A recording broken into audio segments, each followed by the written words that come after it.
Hello दोस्तों, आज की इस लीगल वीडियो में आप सभी का स्वागत है। मैं हूं एडवोकेट सतीश अग्रवाल फ्रॉम मुंबई।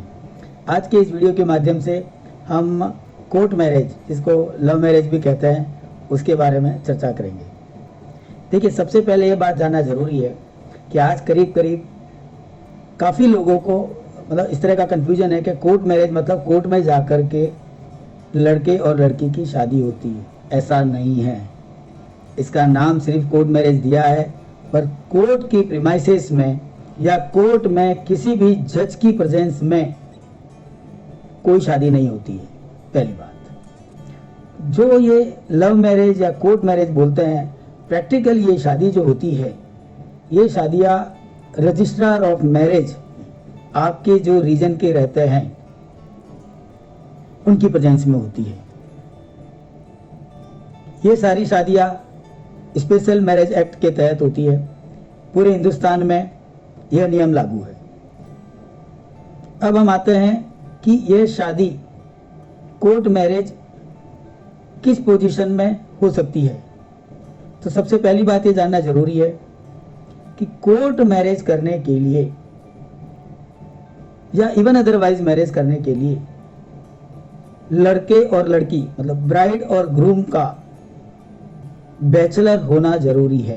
पहली बात, बैचलर का मीन्स या तो उनकी शादी कभी भी नहीं हुई है, या दोनों में से किसी एक पार्टी की शादी हुई है परंतु उनके बीच डिवोर्स हो गया है, मतलब तलाक हो गया है, या लड़के या लड़की की शादी होने के बाद उनके स्पाउस की मतलब उनके लाइफ पार्टनर की डेथ हो गई है। इस परिस्थिति के अंदर ही कोर्ट मैरिज, जिसको आप कहते हो, वो हो सकती है। अब हम दूसरी बात कि कोर्ट मैरिज या लव मैरिज करने के लिए रिक्वायरमेंट क्या है। पहली बात है कि लड़का और लड़की चाहे वो किसी भी रिलीजन से कनेक्टेड हो, किसी भी रीजन से बिलोंग करते हो, किसी भी नेशन से बिलोंग करते हो, शादी हो सकती है।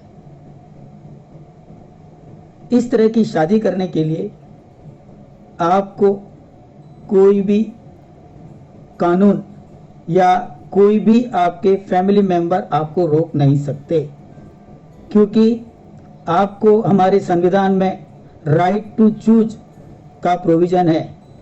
उसके तहत कोई भी लड़का या लड़की अपनी इच्छा से अपने लाइफ पार्टनर को चूज कर सकता है और उसके साथ शादी कर सकता है। पेरेंट्स उसको प्रेशराइज या दबाव नहीं कर सकते।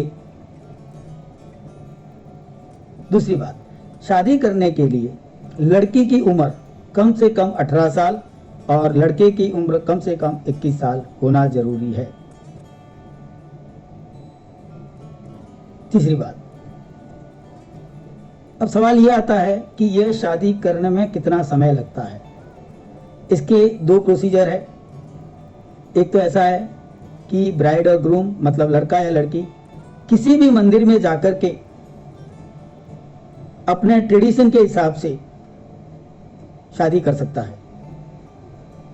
वह चाहे तो अपने नज़दीक के मंदिर में जाके कर सकता है, वो चाहे तो आर्य समाज में जाके कर सकता है,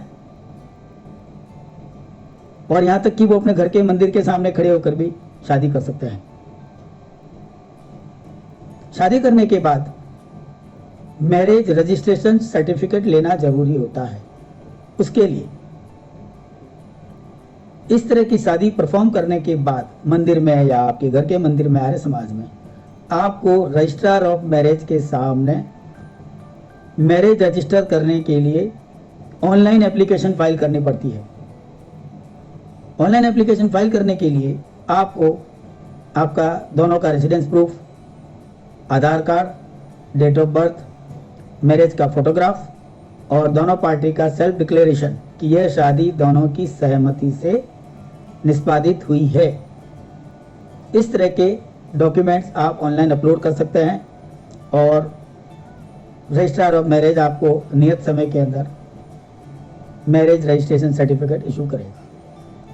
अब दूसरा तरीका यह है कि अगर आप मंदिर में शादी नहीं करना चाहते हैं किसी तरह की सेरेमनी परफॉर्म करना नहीं चाहते हैं, तो आप हस्बैंड और वाइफ होने वाले, मतलब ब्राइड और ग्रूम दोनों में से कोई भी एक रजिस्ट्रार ऑफ मैरिज के यहाँ एक एप्लीकेशन फॉर्म फाइल कर सकता है, जिसको हम कहते हैं नोटिस फॉर 30 डेज। 30 डेज का नोटिस ब्राइड या ग्रूम दोनों को पर्सनली मैरिज रजिस्ट्रार के ऑफिस में जाकर देना होता है।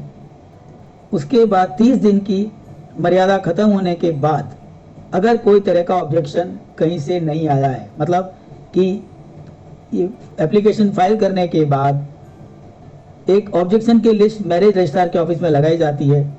अगर 30 डेज में किसी भी पार्टी ने किसी रीजन से ऑब्जेक्शन लिया हो और वो ऑब्जेक्शन अगर वैलिड ऑब्जेक्शन है, तो इस तरह की शादी परफॉर्म नहीं हो सकती है। अदरवाइज मैरिज रजिस्ट्रार 30 डेज के बाद आपको मैरिज को रजिस्टर करके आपको मैरिज रजिस्ट्रेशन सर्टिफिकेट इशू कर देगा। अब अगला सवाल आता है, आपने देखा होगा कई बार इस तरह की शादियां लड़के या लड़की घर से भागकर कर लेते हैं बिना पेरेंट्स या बिना बड़ों की परमिशन से, और शादी करने के बाद उनकी फैमिली को जो पता चलता है तो वो पुलिस में कंप्लेन करते हैं और पुलिस उनको अरेस्ट करती है। मैं आपको बताना चाहूँगा, पुलिस को इस तरह की शादी में किसी तरह का कोई इंटरफेरेंस करने का राइट नहीं है। फैमिली के किसी भी मेंबर को आपकी इस तरह शादी की हुई है तो किसी तरह का कोई भी ऑब्जेक्शन या आपत्ति नहीं ले सकता है। कोई भी लड़का या लड़की, जो मैंने आपके सामने ये सिस्टम बताया है उसके मुताबिक शादी करने को वो फ्री है और वो कानूनन मान्य है, लीगली वैलिड मैरिज कही जाएगी। दोस्तों, इस टॉपिक से लेकर अगर आपके कोई भी सवाल है तो आप कमेंट बॉक्स में मुझे सवाल पूछ सकते हैं, मैं आपकी यथासंभव हेल्प करूंगा। और अगर आपको लगता है यह वीडियो यूजफुल है, आप अपने ग्रुप में या अपने फ्रेंड्स को फॉरवर्ड कर सकते हैं। आज के लिए इतना ही, थैंक यू।